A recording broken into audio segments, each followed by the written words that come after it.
ನಮಸ್ಕಾರ ವೀಕ್ಷಕರೇ, RJ32 ಕನ್ನಡ ಟಿವಿಯ ವಿಶೇಷ ನೇರ ಸಂದರ್ಶನ ಕಾರ್ಯಕ್ರಮಕ್ಕೆ ಸ್ವಾಗತ.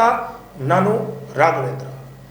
ಕರ್ನಾಟಕದಲ್ಲಿ ಅನೇಕ ರೀತಿಯಾದ ಭ್ರಷ್ಟಾಚಾರಗಳು ಇತ್ತೀಚಿನ ದಿನಗಳಲ್ಲಿ ತಲೆ ಎತ್ತುತ್ತಿವೆ. ಇದಕ್ಕೆ ಉದಾಹರಣೆಯಂತೆ ಕಲಬುರಗಿ ಜಿಲ್ಲೆಯಲ್ಲಿ ಕರ್ನಾಟಕ ನೀರಾವರಿ ನಿಗಮದಲ್ಲಿಯೂ ಕೂಡ ಬಹುದೊಡ್ಡ ಭ್ರಷ್ಟಾಚಾರ ಆಗಿದೆ. ಅಲ್ಲಿನ ಭೂಸ್ವಾಧೀನ ವಿಶೇಷ ಅಧಿಕಾರಿಗಳು ಬಹುದೊಡ್ಡ ಭ್ರಷ್ಟಾಚಾರವನ್ನು ಮಾಡಿದ್ದಾರೆ ಅಂತ ನೇರವಾಗಿ ಆರೋಪಗಳು ಕೇಳಿ ಬರ್ತಾ ಇವೆ. ಇವತ್ತಿನ ನಮ್ಮ ಈ ನೇರ ಸಂದರ್ಶನ ಕಾರ್ಯಕ್ರಮದಲ್ಲಿ ಈ ಒಂದು ಭ್ರಷ್ಟಾಚಾರದ ಕುರಿತು ಕರ್ನಾಟಕ ನೀರಾವರಿ ನಿಗಮದಲ್ಲಿ ಯಾವ ರೀತಿಯಾಗಿ ಭ್ರಷ್ಟಾಚಾರ ಆಯಿತು, ಎಷ್ಟು ಭ್ರಷ್ಟಾಚಾರ ಆಯಿತು, ಅಧಿಕಾರಿಗಳು ಮಾಡಿರ್ತಕ್ಕಂತಹ ಗೋಲ್ಮಾಲ್ ಏನು ಅನ್ನೋದ್ರ ಬಗ್ಗೆ ಸಂಪೂರ್ಣವಾಗಿ ಮಾಹಿತಿಯನ್ನು ನಮ್ಮ ಹತ್ರ ನೀಡಲು ಇವತ್ತು ನಮ್ಮ ಕಾರ್ಯಕ್ರಮಕ್ಕೆ ಕಲ್ಯಾಣ ಕರ್ನಾಟಕ ರಕ್ಷಣಾ ವೇದಿಕೆಯ ಸಂಸ್ಥಾಪಕ ಅಧ್ಯಕ್ಷರಾದ ಶಿವಲಿಂಗ ಹಳಿಮನಿಯವರಿದ್ದಾರೆ. ಅವ್ರಿಗೆ ನಾನು ಕಾರ್ಯಕ್ರಮಕ್ಕೆ ಸ್ವಾಗತವನ್ನು ಕೋರ್ತೇನೆ. ಸರ್, ಕಾರ್ಯಕ್ರಮಕ್ಕೆ ಸ್ವಾಗತ ಸರ್. ಸರ್, ಈಗಾಗಲೇ ಕರ್ನಾಟಕ ನೀರಾವರಿ ನಿಗಮದಲ್ಲಿ ಭ್ರಷ್ಟಾಚಾರ ಆಗಿದೆ ಅನ್ನೋ ಒಂದು ಆರೋಪವನ್ನು ಮಾಡಿದ್ರಿ. ಈಗ ಕರ್ನಾಟಕ ನೀರಾವರಿ ನಿಗಮದಲ್ಲಿ ಆಗಿರುವ ಭ್ರಷ್ಟಾಚಾರ ಯಾವ ರೀತಿಯಾಗಿದೆ ಅಂತ ಸರ್, ನಾನು ಪ್ರಥಮವಾಗಿ ತಮ್ಮ RJ ನ್ಯೂಸ್ ಕನ್ನಡ ನ್ಯೂಸ್ ಚಾನಲ್ಗೆ ಹಾಗೂ ವೀಕ್ಷಕರಿಗೆ ಧನ್ಯವಾದ ಹೇಳ್ತೀನಿ. ಇವತ್ತಿನ ದಿವಸ ನಾವು ಕಲ್ಯಾಣ ಕರ್ನಾಟಕ ರಕ್ಷಣಾ ವೇದಿಕೆ ವತಿಯಿಂದ ಸುಮಾರು ಒಂದು ವರ್ಷದ ಹಿಂದ್ಗಡೆ ಅಂದ್ರೆ 9/3/2024ರಿಂದ ಪ್ರಪ್ರಥಮ ಒಂದು ಜಿಲ್ಲಾಧಿಕಾರಿಗಳು ಏನಪ್ಪ ಅಂತ ಏನು ವಿಶೇಷ ಭೂಸ್ವಾಧೀನ ಅಧಿಕಾರಿಗಳಿದ್ದಾರೆ, ಅವರು ತಮ್ಮ ಕಾರ್ಯವ್ಯಾಪ್ತಿ ಮೀರಿ ಮಾಡಿರ್ತಕ್ಕಂಥ ಚಟುವಟಿಕೆಗಳ ಬಗ್ಗೆ ದಾಖಲೆ ಸಮೇತ ದೂರನ್ನು ಕೊಡ್ತೀವಿ. ಅದಾದಮ್ಯಾಗ ADC ಕಚೇರಿಯಲ್ಲಿ ಪ್ರತಿನಿತ್ಯ ಅಲೆದಾಡುತ್ತಾ ನಾವು ಕೊಟ್ಟಿರ್ತಕ್ಕಂಥ ಕಂಪ್ಲೇಂಟ್ ಏನಾಯಿತು, ಎಲ್ಲಿಗೆ ಬಂತು, ಆದ್ರೂ ಸುಮಾರು 7ರಿಂದ 8 ತಿಂಗಳು ಏನಪ್ಪ ಅಂತ ADC ಕಚೇರಿಯಲ್ಲಿ ನಮ್ಮದು ಏನಪ್ಪ ಅಂತ ಫೈಲ್ ಅಲ್ಲೇ ನಿಂದ್ರಿಸು. ಭಾಳಷ್ಟು ಒತ್ತಡ ಆಗುತ್ತೆ ಬೇರೆ ಕಡೆಯಿಂದ. ನಾನು ಮಾಡಿರ್ತಕ್ಕಂಥ ಆರೋಪ, ವಿಶೇಷ ಭೂಸ್ವಾಧೀನ ಅಧಿಕಾರಿಗಳು ಶ್ರೀಮತಿ ಪಾರ್ವತಿ ರೆಡ್ಡಿಯವರು ತಮ್ಮ ಅಧಿಕಾರ ವ್ಯಾಪ್ತಿ ಮೀರಿ ಏನಪ್ಪ ಅಂದ್ರೆ ಈ ಒಂದು ಅವಾರ್ಡ್ ಪೇಮೆಂಟ್ ಅಂತ ಇರ್ತದೆ ಸರ್. ಅವಾರ್ಡ್ ಪೇಮೆಂಟ್ ಆದಾಗ ಸ್ವಲ್ಪ ದುಡ್ಡು ಅಲ್ಲಿ ಜಮಾ ಇರ್ತದೆ ಆ ಜಮೀನು ಮೇಲೆ. ಉಳಿದ ಅಮೌಂಟಾಗಿ ಸರ್ಕಾರದಿಂದ ಮಂಜೂರಾಗಿ ಬರಬೇಕು. ಮಂಜೂರಾಗಿ ಬಂದಾಗ ಆ ಪೇಮೆಂಟ್ ಏನಪ್ಪ ಅಂತಂದ್ರೆ ಆ ರೈತನಿಗೇನಪ್ಪ ಅಂತ ಕೊಡಬೇಕು ಸರ್. ಈಗ ಅವಾರ್ಡ್ ಅಂತ ಅಂದ್ರೆ ಅವಾರ್ಡ್ ಭೂಮಿ ಅಂತ, ಈ ಅವಾರ್ಡ್ ಭೂಮಿ ಅವಾರ್ಡ್ ಅಮೌಂಟು ಯಾಕೆ ಕೊಡ್ತಾರೆ? ಏನು ಹೊಲಗಳು ಹೋಗಿರ್ತಾವ, ಏನು ಪ್ರವಾಹದಿಂದ ಹೋಗಿರ್ತಾವ? ಅದ್ರ ಬಗ್ಗೆ ಜನರಿಗೆ ಕನ್ಫ್ಯೂಷನ್ ಇದೆ. ಈಗ ನೀರಾವರಿ ನಿಗಮ ಈಗ ಬೆಣ್ಣೆತೋರ ಇದೆ, ಅಮರ್ಜ ಇದೆ, ಮತ್ತು ಈಗ ಸಣ್ಣ ನೀರಾವರಿ ಇಲಾಖೆಯಲ್ಲಿ ಕೆರೆಗಳು ಕಟ್ತಾರೆ, ಚೆಕ್ ಡ್ಯಾಮ್ಗಳು ಕಟ್ತಾರೆ. ಇದರಲ್ಲಿ ಭೂಮಿ ಕಳೆದುಕೊಂಡಿರ್ತಕ್ಕಂಥ ರೈತರಿಗೆ ಏನಪ್ಪ ಅಂತಂದ್ರೆ ದುಡ್ಡು ಏನಪ್ಪ ಕೊಡಬೇಕಂತ ಒಂದು ಸರ್ಕಾರದ ಒಂದು ರೂಲ್ ಇದೆ. ಅಕ್ವಿಸಿಷನ್ ಅಂತಾರೆ, ಈ ಲ್ಯಾಂಡ್ ಅಕ್ವಿಸಿಷನ್ ಮಾಡ್ಕೋತಾರೆ ಅವರು. ಅದರ ಪ್ರಕಾರ ಮೇಡಮ್ ಅವ್ರು ಏನು ಮಾಡಿದ್ರಪ್ಪ ಅಂತಂದ್ರೆ ಕೆಲವೊಂದು ಅವಾರ್ಡ್ ಪೇಮೆಂಟ್ ಸರ್ಕಾರದಿಂದ ಮಂಜೂರಾಗಿಲ್ಲ, ಆಗದೇ ಇದ್ದರೂ ಸಹಿತವಾಗಿ ತಾವು ಅಕ್ರಮವಾಗಿ ಬೇರೆ ಅಕೌಂಟಿಂದ ತಮ್ಮಲ್ಲಿರ್ತಕ್ಕಂಥ ದುಡ್ಡನ್ನು ಆ ಒಂದು ಕೇಸ್ನಲ್ಲಿ ಅವ್ರಿಗೇನಪ್ಪ ಭೂ ಪರಿಹಾರ ಏನಪ್ಪ ಇಲ್ಲೇ ಗುಲ್ಬರ್ಗದಲ್ಲಿ ವಿತರಿಸ್ತಾರೆ ಅವರು. ಹಾಗಾದ್ರೆ ಗುಲ್ಬರ್ಗ ಜಿಲ್ಲೆಯಲ್ಲಿ ಭಾಳಷ್ಟು ಸರ್ ನೂರಾರು ಫೈಲ್ಗಳು ಕೂತಾವೆ ಇವತ್ತಿನ ದಿವಸ. ಆದರೆ ಎಲ್ಲ ಮಾಡಲಿಲ್ಲ, ಅದು ಒಂದೇ ಮಾಡಿದ್ರು. ಯಾಕೆ ಮಾಡಿದ್ರು? ಅದೇನು ತೊಗೊಂಡು ಮಾಡಿರಲ್ಲ ಅವರು. ಒಂದು ವಿಶೇಷವಾಗಿ ಹೇಳ್ತೀನಿ, ಯಾಕಂತ ಇಂಥ ರೈತರು ಭಾಳಷ್ಟು ಮಂದಿ ಕಂಪ್ಲೇಂಟ್ ಕೊಟ್ಟಿದ್ದಾರೆ, ಆದರೆ ಅವ್ರದ್ದು ಮಾಡಲಿಲ್ಲ. ಅವರು ಯಾಕೆ ಮಾಡಲಿಲ್ಲ? ಅವ್ರದ್ದೊಬ್ಬರದೇ ಯಾಕೆ ಮಾಡಿದ್ರು? ಯಾವುದೋ ಒಂದು ಒತ್ತಡದಾಗ ಮಾಡಿದ್ರು ಅಥವಾ ಭ್ರಷ್ಟಾಚಾರ ಮಾಡಿದ್ರು, ಅದ್ರದ್ದೊಂದು ಕಾಪಿ ಹಚ್ಚಿನಿ ಸರ್. ಇನ್ನೊಂದು, ಈಗ ರೆಫರೆನ್ಸ್ ಅಂತ ಕಳಿಸ್ಬೇಕು, ಕೋರ್ಟಿಗೆ ಹೋಗ್ತಿದ್ದಾರೆ. ಈಗ ನನ್ನ ಜಮೀನು ಇನ್ನೊಂದು ಅವಾರ್ಡ್ ಆಯಿತು, ನಾನು ಪೇಮೆಂಟ್ ತೊಗೊಂಡಾಗ 30 ದಿನದಾಗ ಕೋರ್ಟಿಗೆ ಹೋಗ್ಬೇಕು. ಯಾರು ರೈತ ಕೋರ್ಟಿಗೆ ಹೋಗ್ತಾನೆ, ಯಾಕಂದ್ರೆ ನಂಗೆ ದುಡ್ಡಿದು ನನಗೆ ಕಂಪ್ಲೇಂಟ್ ಬಂದಿಲ್ಲ, ನನಗೆ ಹೆಚ್ಚಿನ ಪರಿಹಾರ ಬೇಕಂತ ಹೇಳಿ ಆ 30 ದಿನದಾಗ ಕಳಿಸ್ತಕ್ಕಂಥ ರೆಫರೆನ್ಸ್ ಒಂದು ಫ್ರಾಡ್ ಮಾಡ್ಯಾರ ಸರ್. ಆಲ್ರೆಡಿ ಇದು ನ್ಯಾಯಾಲಯಕ್ಕೆ ಗಮನಕ್ಕೂ ಅದು ಹೋಗ್ಯದ, ನ್ಯಾಯಾಲಯಕ್ಕೂ ಹೋಗಿದೆ ಸರ್. ಅದು ಹಳಿದು ಯಾವುದೋ ಒಂದು ಹಳಿ ಕೇಸಿಂದು ಹೊಸ ಡೇಟ್ ಹಾಕಿ ಒಂದೇ ರೆಫರೆನ್ಸ್ ಹಚ್ಚಿ ಡೂಪ್ಲಿಕೇಟ್ ಏನಪ್ಪ ಅಂತ ರೆಫರೆನ್ಸ್ ಕಳಿಸಿದ್ದಾರೆ ಸರ್. ಅದೊಂದು ದಾಖಲಾತಿ ಹಚ್ಚಿನಿ ಸರ್. ಇನ್ನೂ ಹಲವಾರು ದಾಖಲಾತಿ ಈಗ ನಮ್ಮ ಕೈ ಸಿಕ್ಕಂಥ ದಾಖಲಾತಿಗಳು ಹಚ್ಚೇ ನಾನು ಕಂಪ್ಲೀಟ್ ಮಾಡ್ತೀನಿ. ಕೊನೆಗೇನಪ್ಪ ಅಂದ್ರೆ ಜಿಲ್ಲಾಧಿಕಾರಿಗಳು ನೇರವಾಗಿ ಏನಪ್ಪ ನಾವು ಭೇಟಿಯಾದವು. ಮತ್ತು ಸರ್ 8 ತಿಂಗಳಾಯ್ತು ನಾವು ಕಂಪ್ಲೇಂಟ್ ಕೊಟ್ಟು ಏನೂ ಆಗಿಲ್ಲ, ಮತ್ತು ಹ್ಯಾಂಗೆ ಅಂತಂದಾಗ ನೋಡೋಣ ಅಂತೇಳಿ ಅವರಿಗೆ ಅಧಿಕಾರಿಗಳಿಗೆ ಸಂಪರ್ಕಿಸಿದಾಗ ಅವರು ವಿದಿನ್ ಒಂದು ಹಾಫ್ ಆನ್ ಅವರ್ಲಿ ಒಂದು ಲೆಟರ್ ಕಳಿಸೋದು.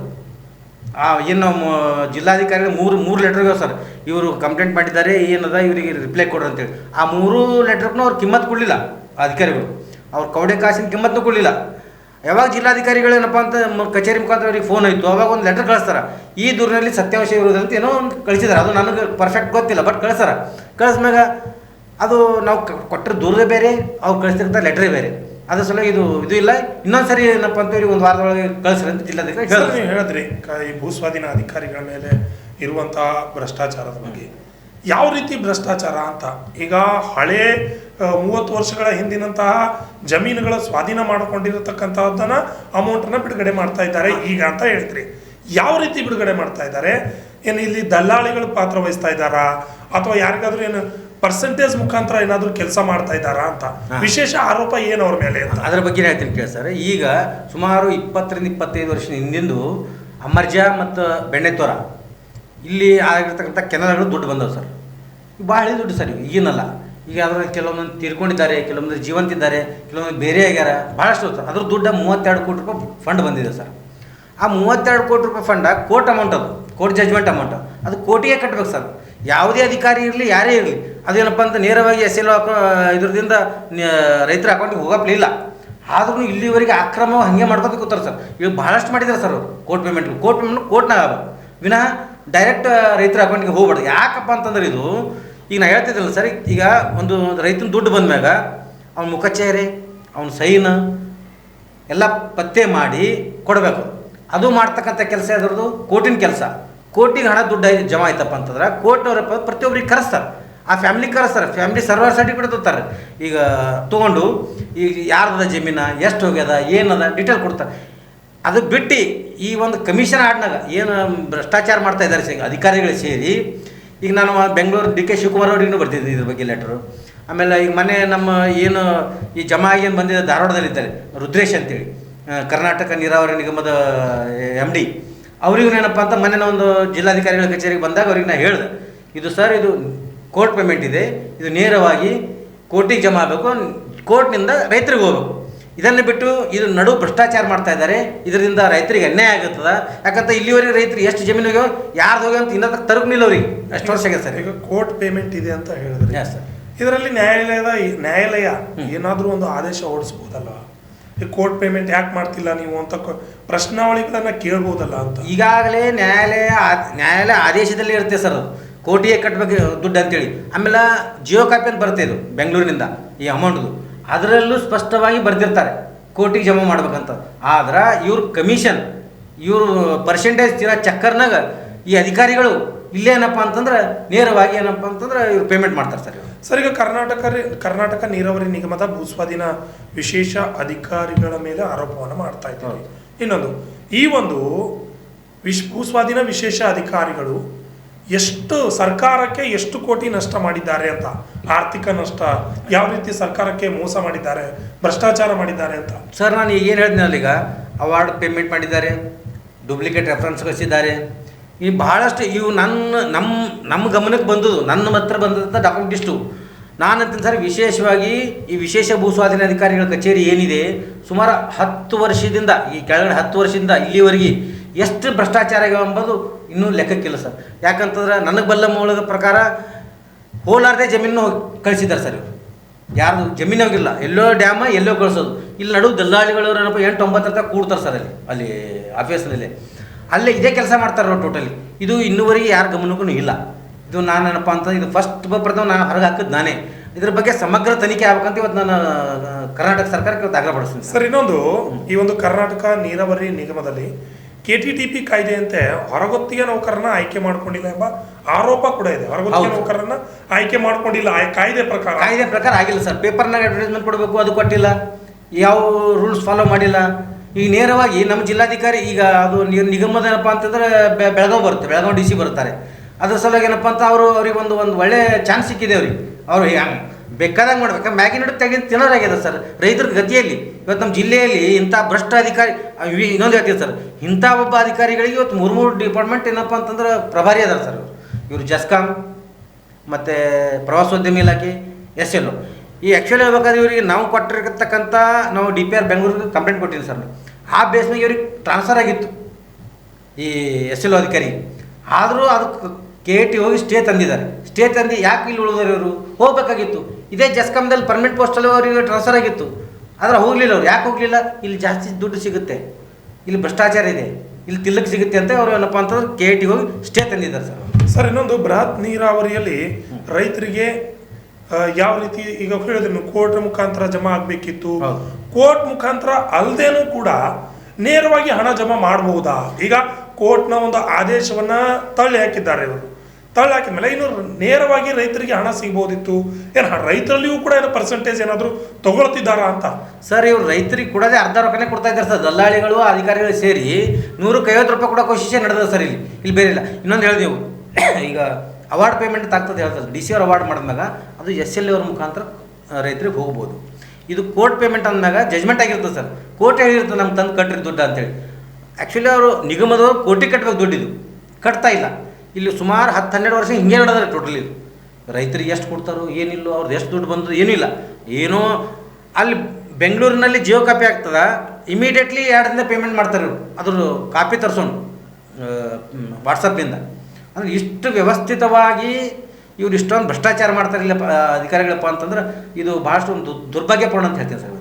ಸರ್ ಇನ್ನೊಂದು, ಸದ್ಯದ ಸ್ಥಿತಿಯಲ್ಲಿ ಈಗ ನೀರಾವರಿ ನಿಗಮಕ್ಕೆ, ಕರ್ನಾಟಕ ನೀರಾವರಿ ನಿಗಮಕ್ಕೆ ಈ ಕಲಬುರಗಿ ಜಿಲ್ಲೆಯಲ್ಲಿ ಎಷ್ಟು ಹಣ ಬಿಡುಗಡೆಯಾಗಿದೆ, ಅಲ್ಲದೆ ಇದರಲ್ಲಿ ರೈತರಿಗೆ ಎಷ್ಟು ಹಣವನ್ನು ಹಾಕಿದ್ದಾರೆ, ಇದರಲ್ಲಿ ಬೋಗಸ್ ಎಷ್ಟಾಗಿದೆ ಅಂತ? ಸರ್ ನಾನು ಹೇಳ್ತೀನಿ ಸರ್, ಈಗ ಮೊನ್ನೆ ಈಗ ಹೇಳಿದೆ ನಿಮ್ಗೆ, ಅಮರ್ಜಾ ಮತ್ತು ಬೆಣೆತೋರ ಯೋಜನೆ ಅಡಿಯಲ್ಲಿ ಒಂದು 30-32 ಕೋಟಿ ರೂಪಾಯಿ ಈಗ ಎಟ್ ಪ್ರೆಸೆಂಟ್ ಈ ಸಿಚುವೇಷನಲ್ಲಿ ಬಂದಿದೆ ಸರ್ ದುಡ್ಡು. ಇದ್ರ ಬಗ್ಗೆ ನಾನು ಜಿಲ್ಲಾಧಿಕಾರಿಗಳನ್ನು ಕಂಪ್ಲೇಂಟ್ ಮಾಡಿದ್ದೀನಿ. ಮತ್ತು ಧಾರವಾಡದಿಂದ ಬರ್ತಕ್ಕಂಥ ಅವರು ನಿಗಮದ MD ಆದಂಥ ನಮ್ಮ ರುದ್ರೇಶ್ ಅವರಿಗೂ ಕಂಪ್ಲೇಂಟ್ ಕೊಟ್ಟಿದ್ದೆ ಸರ್. ಈ ದುಡ್ಡ ನೇರವಾಗಿ ಕೋರ್ಟಿಗೆ ಕಟ್ಟಿರಿ. ಕೋರ್ಟ್ ಕಟ್ಟೋದಂದ್ರೆ ರೈತರಿಗೆ ಕರೆಸಿ ಅವರ ವಂಶಾವಳಿ ನೋಡಿ, ಯಾಕೆ ಹಳಿ ಕೇಸ್ ಅದ ಸರ್ ಇದು. ನಾನು ಹೇಳ್ತಕ್ಕಂಥ ಒಂದು ಜುನೂನ್ ಕೇಸ್ ಇತ್ತು, 1-2 ಇದ್ದು ಅಂದ್ರೆ ನೀವು ಕರೆಸಿ ಇಲ್ಲಿ ಕೊಡ್ಬೋದು. ಬಟ್ ಕೊಡಕ್ಕೆ ಬರಲದು ಒಂದೇನೋ ರೈತರದು ಮತ್ತು ಅವರು ಒಂದು ಒಳ್ಳೆಯ ಸಂಪರ್ಕ ಇತ್ತಪ್ಪ ಕೊಡ್ಬೋದು. ಆದ್ರೆ ಕೋರ್ಟ್ ಆದೇಶ ಆದ್ಮೇಲೆ ಇದು 30 ವರ್ಷದ ಹಿಂದಿನ ಕೇಸ್ ಅವ. ಇದ್ರೊಳಗೆ ಪಾರದರ್ಶಕತೆ ಆಗಲ್ಲ. ನೇರವಾಗಿ ದುಡ್ಡು ಏನಪ್ಪ ಅಂತಂದ್ರೆ ಕೋರ್ಟಿಗೆ ಜಮಾ ಆದ್ರೆ ಭಾಳ ಒಳ್ಳೆಯದು. ಈಗಾಗಲೇ ನನಗೆ ಕೆಲವೊಂದು ರೈತರ ಸಂಪರ್ಕ ಮಾಡಿದ್ದಾರೆ ಸರ್. ಈ ಕಲ್ಲಿಪ್ಪರ್ಗ ಅಂತಿದೆ, ಮತ್ತು ಕೊರಳ್ಳಿ ಇದೆ, ಬುಸ್ನೂರು ಇದೆ, ದಂಗಾಪುರ ಇದೆ, ಆಮೇಲೆ ಕೆಲವೊಂದು ಹಳ್ಳಿ ರೈತರು ಫೋನ್ ಮಾಡಿದ್ದಾರೆ. ಈಗ ಅವ್ರು ಬೇರೆ ಆಗ್ಯಾರ ಅಣ್ಣ ತಮ್ಮದಾರ. ಈಗ ಅವ್ರಿಗೆ ದುಡ್ಡು ಹೆಂಗೆ ಸಿಗಬೇಕು? ಈಗ ಒಬ್ಬನ ನಮ್ಮ ಅಣ್ಣನ ಹೆಸರಲ್ಲಿ ಇತ್ತಪ್ಪ, ಅವನು ತೋತಂದು ದುಡ್ಡು ನನಗೆ ಬರಲ್ಲ. ಅದಕ್ಕೆ ವಂಶಾವಳಿ ಬೇಕು. ವಂಶಾವಳಿ ಇದ್ದರೆ ಕೋಟ ಕರೆದಿ ಎಲ್ಲೇನಪ್ಪ ಅಂತಂದ್ರೆ ಇದ್ರ ಬಗ್ಗೆ ಕುಲಂಕುಷವಾಗಿ ನೋಡಿ ಪೇಮೆಂಟ್ ಮಾಡಿಸೋದು ಸ್ವಲ್ಪ ಲೇಟ್ ಆಗ್ತದೆ. ಬಟ್ ದುಡ್ಡು ಏನಪ್ಪ ಅಂತ ನೇರವಾಗಿ ರೈತರಿಗೆ ಮುಡ್ತದೆ ಅಂತೇಳಿ ನನ್ನ ಅಭಿಪ್ರಾಯ ಅದ ಅಂತ ಹೇಳ್ತೀನಿ ಸರ್ ನಾನು. ಸರ್ ಇನ್ನು ಕಲಬುರಗಿ ಜಿಲ್ಲೆಗೆ ಬಂದರೆ, ಯಾಕೆ ಕಲಬುರಗಿ ಜಿಲ್ಲೆಯಲ್ಲಿಯೇ ಇಷ್ಟೊಂದು ಭ್ರಷ್ಟಾಚಾರ ಆಗ್ತಾ ಇದೆ? ಸರ್ ನೇರವಾಗಿ ಹೇಳ್ತೀನಿ ಸರ್, ಇವತ್ತಿನ ದಿವಸ ಕಲಬುರಗಿ ಜಿಲ್ಲೆಯಲ್ಲಿರ್ತಕ್ಕಂಥ ಅಧಿಕಾರಿಗಳ ಮೇಲೆ ಸರ್ಕಾರದ ಹಿಡಿತ ಇಲ್ಲ sir. Totally free and frank ಇದೆ ಪ್ರತಿಯೊಂದು ಇಲಾಖೆ. ಈಗ ಆ ಭಾಗದಿಂದ ಇಲ್ಲಿ ಸ್ಪೆಷಲಿ ಬರ್ತಾರೆ ಸರ್ ಹೆಚ್ಚಿಗೆ ದುಡ್ಡು ಹಾಕೊಂಡು, ಇಲ್ಲಿ ಹೆಚ್ಚಿಗೆ ದುಡ್ಡು ಸಿಗುತ್ತೆ ಅಂತೇಳಿ ಅಧಿಕಾರಿಗಳು. ಯಾಕಪ್ಪ ಅಂತ ಇಲ್ಲಿ ಈ ಕೇಳ್ತಕ್ಕ ಏಕೆ ಅಂತ ಯಾರೂ ಕೇಳಲ್ಲ ಏನು. ಇಲ್ಲಿ ಹೆಂಗದ ನಮ್ಮ ನಿಜಾಮ್ ಬಿಟ್ಟು ಹೋಗಿದ್ದಾನೆ ಸರ್, ಜಿ ಯೂಸರ್ ಅಂತೇಳಿ. ಈಗೇನಪ್ಪ ಅಂತ ಯಾರಿಗೂ ಎದಕ್ಕಂತ ನಾವು ಕೇಳ್ತಕ್ಕಂಥ ಪ್ರಶ್ನೆ ಧೈರ್ಯ ಬರಲಿಲ್ಲ ಅಂದ್ರೆ ಅಲ್ಲಿವರೆಗೆ ಭ್ರಷ್ಟಾಚಾರ ನಿಂದ್ರಲ್ಲ. ನಾವು ಪ್ರತಿಯೊಂದು ಕೇಳಬೇಕು.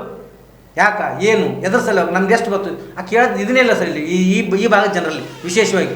ಅದೇ ರೀತಿ ಇಲ್ಲಿ ರಾಜಕಾರಣಿಗಳು ಹಂಗೆ ಇದಾರೆ ಸರ್. ಇಲ್ಲಿ ತಮ್ಗಿಡ್ ಸಿಕ್ಕರೆ ಸಾಕು, ರೈತರು ಯಾರು ಸಾರ್ವಜನಿಕರು ಹೋಲೆ ಕಡೆ ಈ ಒಂದು ಮಾನವನೇ ಇಲ್ಲಿ ರಾಜಕಾರಣಿಗಳಲ್ಲಿ. ಈಗ ಸದ್ಯದ ಪರಿಸ್ಥಿತಿಯಲ್ಲಿ ಕಲಬುರಗಿ ಜಿಲ್ಲೆ ಭ್ರಷ್ಟಾಚಾರದ ಹಬ್ಬ ಆಗ್ತಾ ಇದೆನಾ ಅಂತ? 100% ಸತ್ಯ ಸರ್. ಇದೇನಪ್ಪ ಅಂತಂದ್ರೆ ಕಲಬುರಗಿ ಜಿಲ್ಲೆಯಲ್ಲಿ ಭ್ರಷ್ಟಾಚಾರ ನಂಬರ್ 1, ಕರ್ನಾಟಕದಾಗ ನಂಬರ್ 1 ಅಂದ್ರೆ ಗುಲ್ಬರ್ಗ. ಇದು ಭ್ರಷ್ಟಾಚಾರದ ಹಬ್ಬ ಅಂತೇಳಿ ನಾ ಇವತ್ತಿನ ಹೇಳಬಯಸ್ತೀನಿ, ಘಂಟಾಘೋಷವಾಗಿ ಹೇಳಬಯಸ್ತೀನಿ ಸರ್. ಮುಂದಿನ ಹೋರಾಟ, ಈಗ ನೀವು ಹೋರಾಟಗಳನ್ನು ಮಾಡಿದ್ದೀರಿ, ಜಿಲ್ಲಾಧಿಕಾರಿಗಳಿಗೆ ಲೆಟರ್ಗಳನ್ನು ಕೊಟ್ಟಿದ್ದೀರಿ, ಅನೇಕ ವಿಧವಾದ ಹೋರಾಟಗಳನ್ನು ಮಾಡಿದ್ದೀರಿ, ಎಲ್ಲ ಮಾಡ್ತಾ ಇದ್ದೀರಿ. ಆದರೂ ಕೂಡ ತಮಗೆ ರೆಸ್ಪಾನ್ಸ್ ಸಿಗ್ತಾ ಇಲ್ಲ. ಮತ್ತು ಮುಂದಿನ ಹೋರಾಟ ಯಾವ ರೀತಿಯಾಗಿರುತ್ತೆ ಅಂತ? ಸರ್ ನಾನು ಇಲ್ಲಿವರೆಗೆ ನಾವು ನಮ್ಮ ಸಂಘಟನೆಗೆ ಹೋರಾಟ ಮಾಡಿದ್ದೀವಿ ಸರ್. ನಾವು ಸತತವಾಗಿ 1 ವರ್ಷದಿಂದ ಹೋರಾಟ ಮಾಡ್ತಾನೆ ಇದ್ದೀವಿ. ಆದ್ರೂ ಅದಕ್ಕೆ ಇಲ್ಲಿವರೆಗೆ ಈ ವಿಶೇಷ ಭೂ ಸ್ವಾಧೀನ ಅಧಿಕಾರಿಗಳು ಯಾವುದೇ ಒಂದು ಕಿಮ್ಮತ್ತೆ ಕೊಡ್ತಾ ಇಲ್ಲ. ಅಂದ್ರೆ ಒಂದು ಧೈರ್ಯ, ಮಂಡ ಧೈರ್ಯ ಎಲ್ಲೋ ಏನು ಇಲ್ಲಿ ಕೇಳೋರು ಇಲ್ಲ, ಹೇಳೋರಿಲ್ಲ. ಅದಕ್ಕೆ ಅತಿ ಶೀಘ್ರದಾಗ ನಮ್ಮ ಉಳಿದ ಸಂಘಟನೆ ನಾಯಕರಿದ್ದಾರೆ. ಈಗ ನಮ್ಮದು ದಲಿತ ಸೇನೆ ಹನುಮಂತ ಎಳ್ಸಿಂಗ್ ಸರ್ ಇದ್ದಾರೆ, MS ಪಾಟೀಲ್ ನರವಳಿ ಅಂತಿದ್ದಾರೆ, ರವಿ ದೇಗಾವ್ ಅಂತಿದ್ದಾರೆ, ಆಮೇಲೆ ಮಲ್ಲಿಕಾರ್ಜುನ ಸಾರವಾಡ ಅಂತಿದ್ದಾರೆ. ಭಾಳಷ್ಟು ನನ್ನ ಸ್ನೇಹಿತರಿದ್ದಾರೆ, ನಮ್ಮ ಸಂಘಟನೆ ಎಲ್ಲ ಕನ್ನಡ ಪರ ಹೋರಾಟಗಳು, ದಲಿತ ಪರ ಹೋರಾಟಗಾರರು ಎಲ್ಲರಿಗೂ ತೋಡಿ ಅತಿ ಒಂದು 2-3 ದಿನದಾಗ ಒಂದು ಮೀಟಿಂಗ್ ಮಾಡಿ ಇಲ್ಲಿ ಗುಲ್ಬರ್ಗ ಜಿಲ್ಲೆ ಆಗ್ತಕ್ಕಂಥ ರೈತರಿಗೆ ಮೋಸ ಏನಾಗ್ತದೆ, ರೈತರ ಮೋಸ ತಡ್ಲಿಕ್ಕೆ ದೊಡ್ಡ ಮಟ್ಟದ ಪ್ರಮಾಣದ ಹೋರಾಟ ನಾವು ಮಾಡ್ತೀವಿ ಅಂತ ಹೇಳಬಯಸ್ತೇನೆ ಸರ್. ಒಟ್ಟಿನಲ್ಲಿ ಸರ್, ಇಲ್ಲಿರ್ತಕ್ಕಂತಹ ಭ್ರಷ್ಟ ಅಧಿಕಾರಿಗಳಿಗೆ ಏನು ಸಂದೇಶವನ್ನು ಕೊಡೋಕೆ ಇಷ್ಟಪಡ್ತೀವಿ ಸರ್? ಇಲ್ಲಿರ್ತಕ್ಕಂಥ ಭ್ರಷ್ಟ ಅಧಿಕಾರಿಗಳಿಗೆ ನಾನು ಏನು ಹೇಳಕ್ಕೆ ಬಯಸ್ತೀನಪ್ಪ ಅಂತಂದ್ರೆ, ಇಲ್ಲಿ ಜನರು ಮುಗ್ದಿರ್ತಾರೆ, ನಮ್ಗೆ ಉತ್ತರ ಕರ್ನಾಟಕದ ಜನರು. ಅದಕ್ಕೆ ನೀವು ಏನು ಮಾಡಿದ್ರು ಭ್ರಷ್ಟಾಚಾರ ಮಾಡಬಾರ್ದು. ಒಂದು ಒಳ್ಳೆಯ ರೀತಿಯಾಗಿ ಏನಪ್ಪ ಅಂತಂದ್ರೆ ನಮ್ಮ ರೈತರಿಗೇನಪ್ಪ ಒಂದು ಪರಿಹಾರ ಕೊಡಬೇಕು ಅಂತೇಳಿ ನಾನು ಹೇಳ್ಬಯಸ್ತೀನಿ ಸರ್.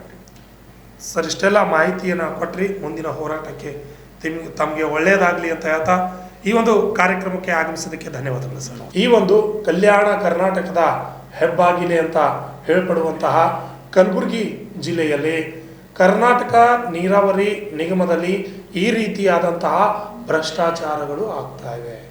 ಇಷ್ಟೆಲ್ಲ ಆದರೂ ಕೂಡ ಮೇಲಧಿಕಾರಿಗಳು ಮತ್ತು ಇಲ್ಲಿರ್ತಕ್ಕಂತಹ ಸಚಿವರುಗಳು ಸುಮ್ಮನೆ ಕುಳಿತಿದ್ದಾರೆ ಯಾಕೆ ಅನ್ನೋ ಪ್ರಶ್ನೆ ಕೂಡ ಕಾಡ್ತಾ ಇದೆ. ಎಲ್ಲ ರೀತಿಯಾದಂತಹ ದಾಖಲೆಗಳನ್ನು ನೀಡಿದ್ರೂ ಕೂಡ ಒಬ್ಬ ಅಧಿಕಾರಿ ಮೇಲೆ ಕ್ರಮ ತೆಗೆದುಕೊಳ್ಳೋಕೆ ಆಗ್ತಾ ಇಲ್ಲ. ಆದ್ದರಿಂದ ನಾವು ಮುಂದಿನ ದಿನಗಳಲ್ಲಿ ಬಹುದೊಡ್ಡ ಉಗ್ರವಾದ ಹೋರಾಟವನ್ನು ಭೂಸ್ವಾಧೀನ ಅಧಿಕಾರಿಗಳ ವಿರುದ್ಧ ಮಾಡ್ತೇವೆ ಅಂತ ಕಲ್ಯಾಣ ಕರ್ನಾಟಕ ರಕ್ಷಣಾ ವೇದಿಕೆಯ ಸಂಸ್ಥಾಪಕ ಅಧ್ಯಕ್ಷರಾದ ಶಿವಲಿಂಗ್ ಹಳಿಮನಿಯವರು ಹೇಳಿದ್ದಾರೆ.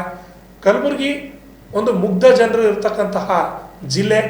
ಇನ್ನು ಉತ್ತರ ಕರ್ನಾಟಕದಲ್ಲಿ ಇಂತಹ ಭ್ರಷ್ಟ ಅಧಿಕಾರಿಗಳು ನೆಲೆ ಊರಬಾರದು ಅಂತ ನೇರವಾಗಿ ಹೇಳಿದ್ದಾರೆ. ಇವತ್ತಿನ ಈ ಒಂದು ನೇರ ಸಂದರ್ಶನ ಕಾರ್ಯಕ್ರಮದಲ್ಲಿ ಇಷ್ಟೆಲ್ಲ ಮಾಹಿತಿಯನ್ನು ತೆಗೆದುಕೊಂಡಿದ್ದೀವಿ.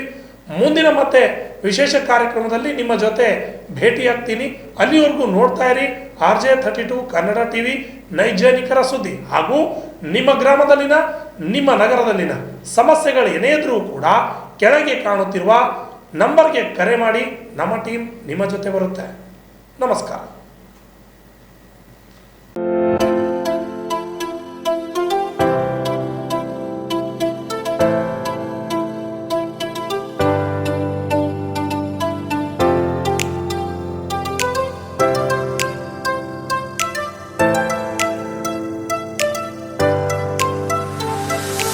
ಕಲಬುರಗಿ ಜನರಿಗಾಗಿ ಮಹಾದೇವ್ ಮಾರ್ಬಲ್ಸ್ ಮತ್ತು ಗ್ರಾನೈಟ್ಸ್.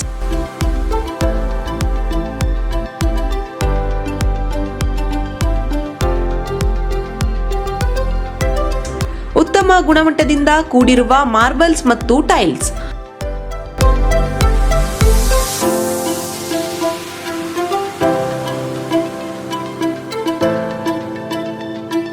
ಸುಮಾರು ವರ್ಷಗಳಿಂದ ವಿವಿಧ ಕಡೆ ಅತ್ಯುನ್ನತ ಗುಣಮಟ್ಟದ ಟೈಲ್ಸ್, ಮಾರ್ಬಲ್ಸ್ ಮಾರಾಟ.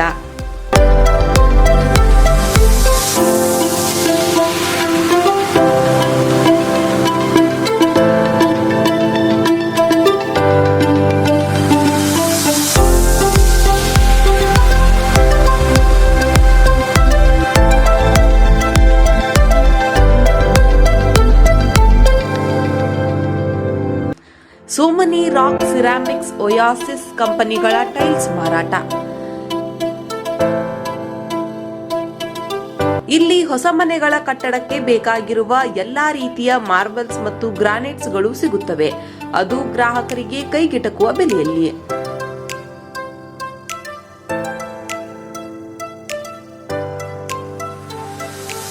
ಹೆಚ್ಚಿನ ಮಾಹಿತಿಗಾಗಿ ಭೇಟಿ ಕೊಡಿ.